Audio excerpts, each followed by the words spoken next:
They're not just going to start taxing you for everything you do in the USA. Next, they're going to tax you for driving. Lawmakers passed a bill just last month that will begin in its early stages towards a program that allows the collection of motorists' odometer readings on what they're starting as a voluntary basis. Democratic Governor Jay Inslee voted to veto the measure, arguing that Washington needs a program in place before it starts collecting citizens' personal data. States are going to be grappling with social and basically unrest as they implicate the plans of replacing a gas tax. Asha Weinstein, the director of the National Transportation Finance Center at the San Jose State University, says that they are conducting national surveys and they found growing support among politicians for a mileage-based fee and special taxes that they say will impact the medium income earners the most. They're going to tie this to how much pollution your vehicle uses. So you drive a truck, you choose to participate in a reportedly more carbon tax. If you drive a small vehicle or a moped and you don't get all of the newest gadgets to reduce what would be your carbon release into the environment, they're going to tax you heavier. Imagine the unrest that we're going to see. Weinstein says that this is public policy and that in the way that it needs to be developed, transportation will be funded.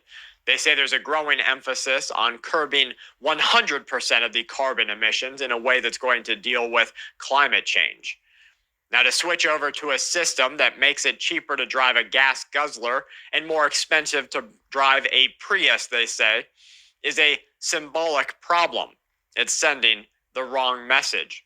The federal government is about to pilot a new program funded by $125 million of infrastructure measures that President Biden signed into law in 2021. 3 states are right now participating in this overreaching form of tyranny, in my opinion: Oregon, Utah, and Virginia. They are generating revenues from road usage charges despite a threat of an ever-widening gap between the state's gas tax proceeds and new transportation budgets. Hawaii is about to become the 4th, and without action, they say that we're going to reach a gap of $67 billion in the next couple of years due to fuel inefficiency alone. Margaret Burrows, she's 85 years old.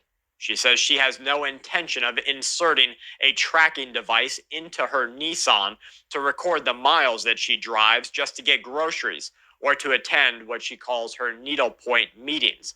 Here we have an 85-year-old woman that they not only want to take her money at the gas station in the form of tax, they also want to take her money in the form of how much she drives. She says it's just less hassle to pay at the pump, and there's no way she's going to do this voluntarily.